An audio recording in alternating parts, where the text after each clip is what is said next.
Kaya masyado ako nasaktan nung kinuha nila si tatay. Kasi napaka-ingrato nitong gobyerno to, lalo na si Bongbong. Imaginin mo, sa lahat ng pangulo, siya lang ang nagpalibing dun sa tatay niya. Tama. Pagkatapos, ginamit nila si Bibi Sara para makapunta sila dun sa pwesto nila ngayon. Pero day one, hindi pa yata nagiinit yung kwet nila eh. Anong ginawa nila? Siniraan na nila si Bibi Sara. Tapos ang lalong nakakagalit, hindi man lang pinasayad yung paa ni tatay sa Davao, kinuha na nila. Hindi kinuha lang eh, kinidnap. Tama. Kinidnap nila yun eh. Tapos, ang mismong gobyerno natin ang nagpopondo sa ICC para makuha si tatay. O, sino ang nagpondo nun? Eh di pa mga oligarko din na kumalaban sa kanila si tatay noon. Wala kasi silang kurakot nung panahon ni tatay eh. Kaya lahat sila ngayon nag-iipon-ipon. At itong mga dilaw, inain na nila yung mga tae nila para himutin yung tae ni Bongbong para makabalik sila sa pwesto. Ano sabi nila? Alisin si Bibi Sara. Dahil pag nawala ang mga Duterte, mas mauuna silang makakapwesto. Madali nilang matatanggal tong inutil na Bongbong Marcos na to. Oh, sino ngayon ang sasabihin nilang totoong oposisyon? Sila? Si Risa Ontiveros? Yung puro insertion sila, hindi nila sinasabi. Tapos sasabihin nila sila ang tunay na oposisyon. Ang tunay na oposisyon tayo. Hindi lang pa sa mga Duterte sinasabi nila. Dinodiyos natin yung mga Duterte. Hindi. Pinaglalaban natin yung kasarilan ng Pilipinas. Dahil ako, kahit nagalit ako sa kanila, kung kukunin sila, paglalaban ko pa rin sila. Hindi eh. Sila, anti-Duterte lang, hindi sila para sa bayan. O, nung dilustay daw ni Bibi Sara yung 125 million, ang ingay nila. Eh, yung trillion na ninanakaw ng gobyerno ni Bongbong. Meron ba silang sinabi? Di ba tahimik sila lahat? O ngayon, sino ngayon ang nagpapagamit sa mga oligarkos? Sila, hindi tayo. Kasasabihin nila tayo, mga DD shit. Eh sila, anong tawag sa kanila? Nakakahiya. Ako, nahihiya ako kasi hindi natin na ipaglaban si tatay nung nasa Villamor eh. Wala tayong nagawa. Nakuha nila lahat. Pero sana this time, itong pirma natin, sinasabi nila, walang mangyayari yan. Eh anong yung alternative nyo? Para mapauwi si tatay. Sasabihin pa nila, yung tatay nyo karton. Eh yung gobyerno nila, yung presidenta nila, di ba adik na, magnanakaw pa? O sino mas bulok sa atin? Sana magising na tayo. Kasi ang hirap, lalo ako taga-Pasay ako. Ewan ko kung makikita to ng mga kamag-anak ko kung ano. Yung gobyerno ng Calixto sa Pasay, sana matanggal din. Lalo na si Tony Calixto. Anong ginawa niya? Wala naman siya proyekto eh. Magkano yung budget niya? 2.1 billion? Wala naman kami. Kahit nga libreng bulak sa Pasay dyan, wala kami. Ngayon, nagpapabigay sila ng ayuda. 500 kada botante. Para saan? Para mag-thank you kami. Dahil dun sa barya nila. Meron pang isa, baka kilala nyo. Yung tumakbong dati. Hindi ko siya kilala. Wala akong idea sa kanya. Si Yorme Menguera. Meron siyang dati siyang konsehal dito, pinalaban niya si Mayor Calixto. Noong last election, natalo siya, syempre wala siyang pera. Ngayon, ang binibenga niya, lahat ng negosyo noon. Lalo na yung Pasay Palengke, dito. Pinasara niya 2 weeks before Pasko at bagong taon. Sabi ko nga, kung merong problema yung establishment, siya lang ang parusahan nyo, wag yung mga tindera. Di sana kung ayaw nyo nun, pasarado nyo, ilipat mo sa ibang lugar yung mga nagtitinda. Eh wala eh. Tapos pumunta sila sa Pasay, City Hall. Sinaraduhan sila, hindi sila hinarap. Kung wala ka itinatago, lapasin mo, sabihin mo, ito problema nyo. Lilipat ko kayo sa ganito. Hindi eh. Pareho na din siya ni Bongbong Marcos. And by the way, si Emmy Calixto, dilaw yan. Kaya nagtataka kami kung bakit bigla ngayon, nandun na siya sa likod ni Bongbong Marcos. Dahil ayaw kumawala ng ng pwesto. Yun lang, sana, ang message ko lang kay tatay, tay, hintay lang. Magpaka-tatag ka dyan at saka sana maging healthy ka pa. Aatin ka pa ng inauguration ni VP Sara. Yun lang po. Thank you, ma'am. Salamat.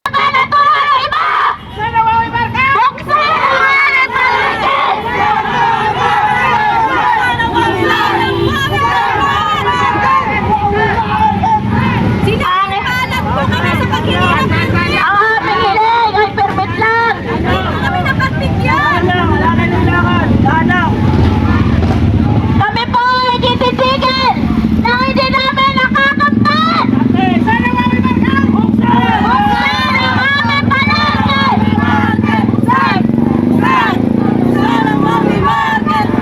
Parangal po ang aming hanap buhay! At kami po ay walang masasakasaan na iba!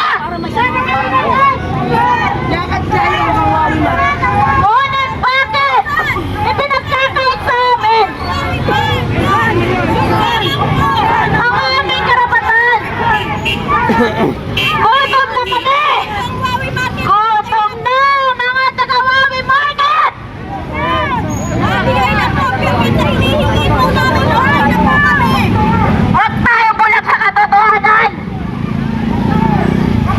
Alam natin lahat! Politika ang dahilan!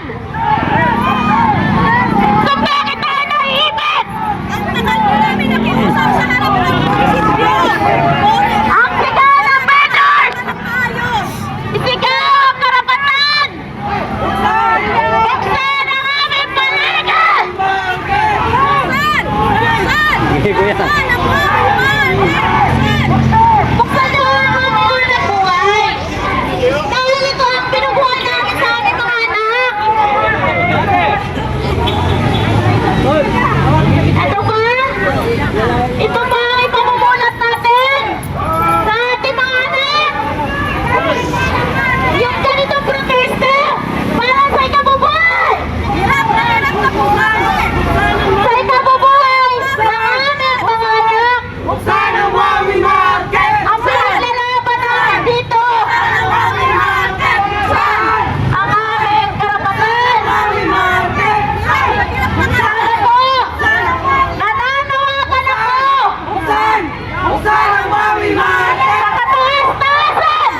safety lang din ng ano, daan. Huli! Pagbigyan na makapaghanap buhay po kami! Nakasama natin dito kasi kung yung maririnig ng West Gantia. Oo, kailangan! Makalampas kami! Mga kapatid! Mga anak! Edukasyon! Isulong! Hindi ang kulong! Buksan! Buksan! Buksan ang mga iba! Ang edukasyon ay mahalaga sa ating mga anak!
po yung bumili.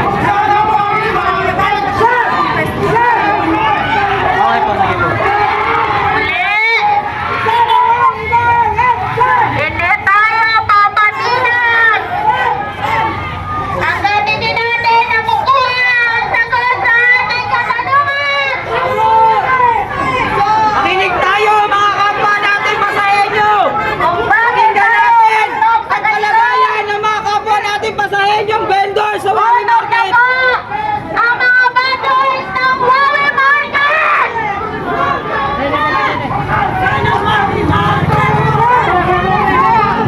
Kailangan namin itong gawin upang maipahayag namin sa lungsod ng Pasay na kami gutom na sa dalo ng pagpapasala sa aming palengke na nakakatulong! Higit na nakakatulong sa lahat ng mamamahan ng lungsod ng Pasay! Huwag naman tayo magbulag-bulagan! Gising! Gising mga kababayan! Gising! Umisig tayo mga kapwa pasahenyo! Gising! Panoorin natin kung paano tayo pinapahirapan ng sarili nating gobyerno sa Pasay! Tama! Dami, oh. Dami. Tingnan nyo kung paano kami pinapahirapan ng isang Pasay! Dami.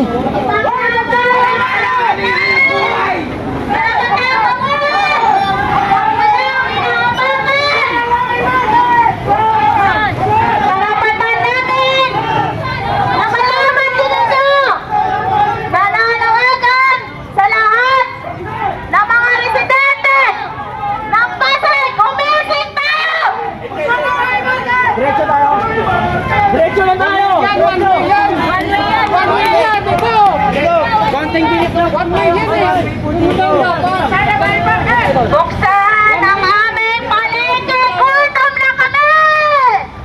Dala! Baka dapat Carlos! Diretso doon! Saan tayo dito? Dito! Okay, diretso tayo! Buksan! Kaya kapasayagan! Gumising tayo sa katotohanan na dapat tayo hindi sunod-sunuran sa bulok na sistema ng ating lungsod! Gumising tayo lahat! Kawawa ang mga anak-anak natin! Mga kamuwagan! Kung sila ang mamumulat sa ganitong sistema! Malungkot! Ang pamamahala dito sa lungsod ng Pasay! Bakit kailangan namin gawin to? Kasi pinaglalaban namin ang aming karapatan! Karapatan namin na mamuhay nang wala kaming inaapakan ng tao! At higit sa lahat, hindi namibirwisyo sa ating gobyerno! Buksan ang Wally Market! Mga nakapasayenyos! Gumising tayo sa katotohanan na ating sistema dito sa lungsod ay bulok!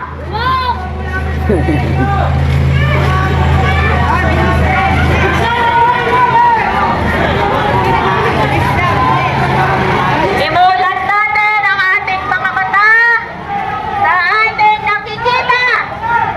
Huwag tayong matakot. Alam natin, karapatan natin, ipagtanggol ang sarili natin. Maging wise tayo at tayo muling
Barangay, dito madadaanan natin ng Mga pasahenyos!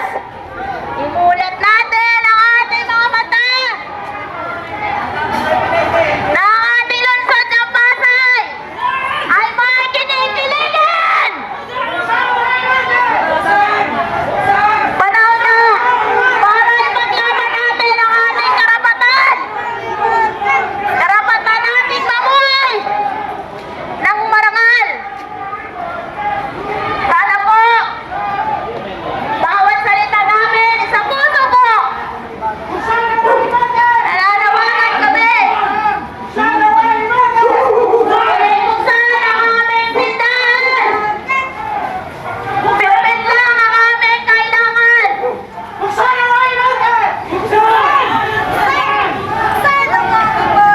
Muli, imulat natin ang ating mga mata sa bulok na sistema sa lungsod ng Pasay. Lahat ng hirap dito natin mararanasan.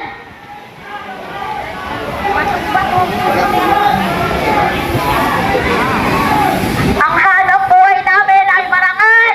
Hindi nyo kailangan patayin ang aming hanap buhay.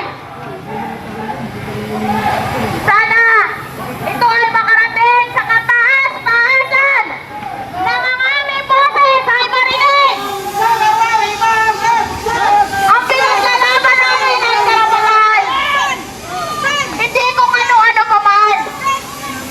Buksan niyo ang aming palengke dahil dito nakasalalay ang aming hanap buhay.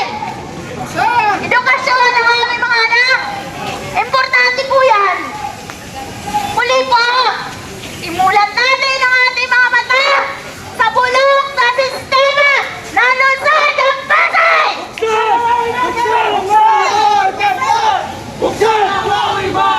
Huwag tayo magpapasilaw sa salapi dahil ang salapi ay mabilis maubos!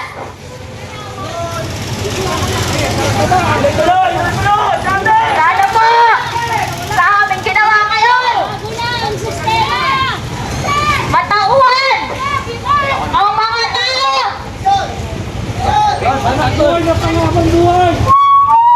Mga kapwa po namin pasahenyo, makiisa po tayo sa laban ng mga vendors ng Huawei Market. Mulat mga kababayan! Mamulat po tayo sa bulok na sistema ng gobyerno ng Pasay na nanggigipit ng mga mamamayan ng mga nasa laylayan. Mga vendors na nagtatrabaho ng marangal, ngunit pinagkakaitan ng kabuhayan. Makiisa po tayo, mga kapwa namin pasahenyo. Makiisa po tayo sa laban ng mga vendors. Inaanyayahan po namin kayong lumabas sa inyong mga bahay upang pakinggan ang mga hinaing ng vendors ng Huawei Market. Pakinggan niyo po kung paano kami pinapahirapan ng bulok ng gobyerno ng Pasay. Buksan! Buksan! Buksan ang Huawei Market!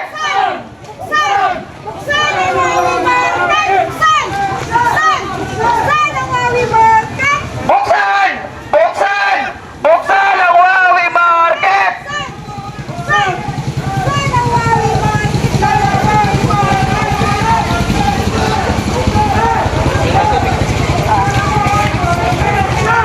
Guys, malamig na. Muli, ang sigaw ng ating mga vendors, gising mga patalendos! Sa bulok na sistema ng ating gobyerno, gumising tayo lahat! Ito ba ang kailangan namin gawin upang makita ng ating mayor ang aming kahirapan na tinatamasa?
hindi natin pinapahalagahan.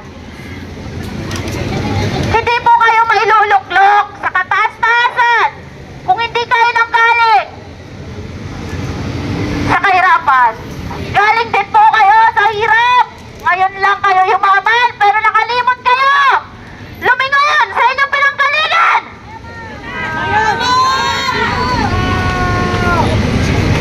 Walang mayaman na hindi dumaan sa hirap. Kalukuhan po yan. Unless na lang po kung yan ay namuhay na.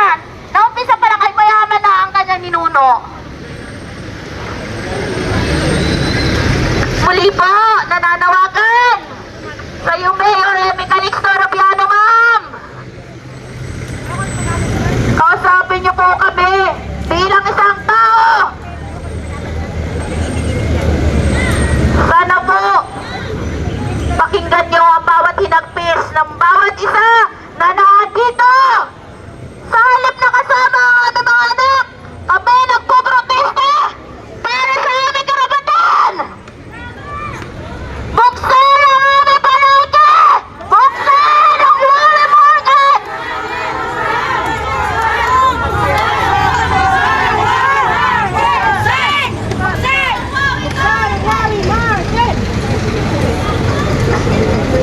Napakahirap pong makiusap sa taong matigas. Tayo lang ay nasa laylayan, kailangan natin magtiis.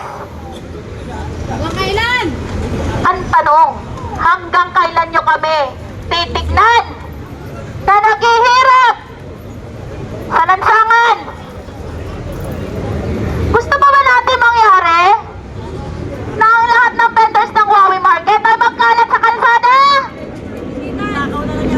O magnakaw na lang? Para marami kayong pakainin dyan sa City Jail. Kailangan na ba namin gawin yun? Magnakaw? Maging kriminal? Para lang ipaglaban ang aming karapatan?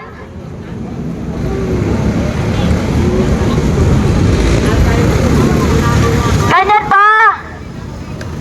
Iminulat ang inyong mga mata na ng mga nakaluklok dyan. Tularan ang ating Pangulo na bangak. Huwag na natin antayin na lahat tayo mabangak sa gutom.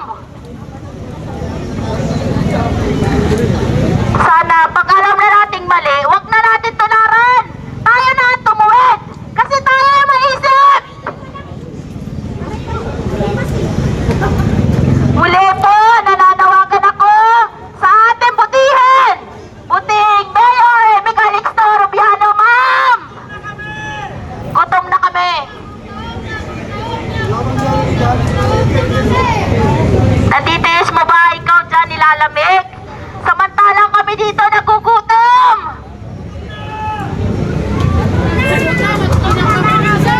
Huwag mong ipitin ang aming permit dahil dito nakasalalay ang aming buhay.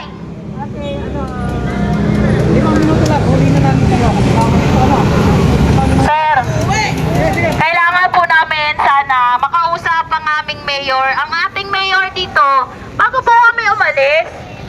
Hindi niyo po kami kailangan dahanin sa madahas. Kami naman po ay nakikiusap.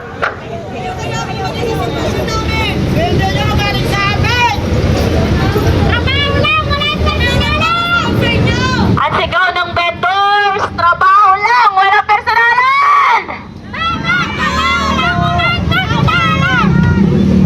Ngayon po, kung hindi talaga harap sa amin ang ating puting mayor, siguro po talaga ay wala kaming magagawa.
Maraming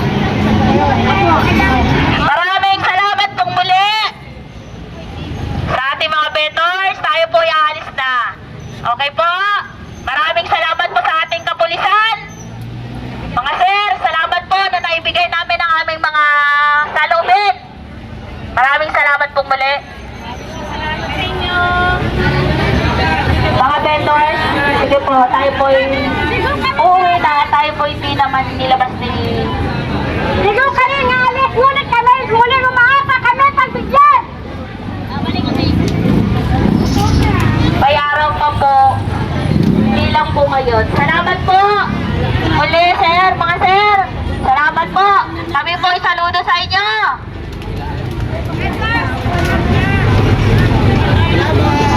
Mga vendors po, hanay po tayo.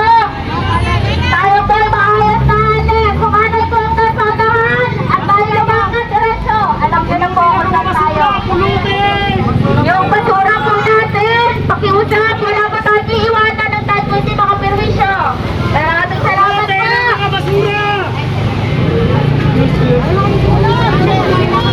Muling buksan ang aming market, bigyan ng vendor!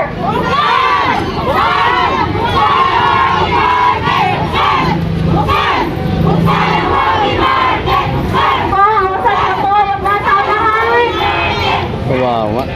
Saan na po tayo tayo? Hanap buhay po. Tangina talaga ito.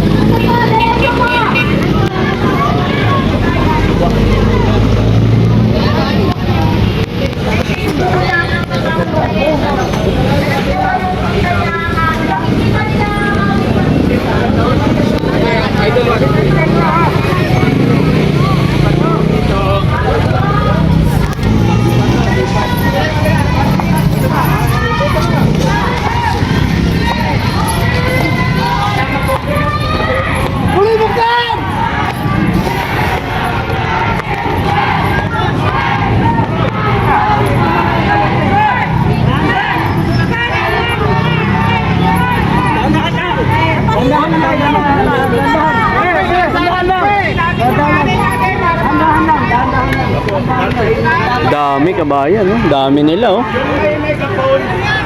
Dami ho nila, mga kababayan, oh. Grabe.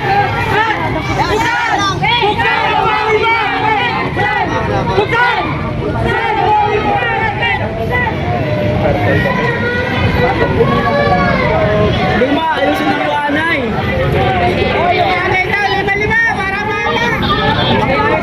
Dami kabayan, oh. Dami ho nila. Wait lang ha, wait lang. Buksan ang aming hanap buhay! Bakit kami naligan at ang sinabi na kukuha ang aming sapat na kanayan? Balikan na lahat sa ating kasal ng patay!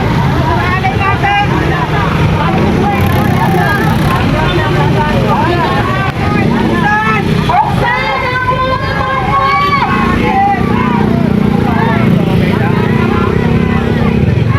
Kami po, naghahanap buhay ng marangal dito. Ngunit kami po ibigong masaktan ang aming hangarin.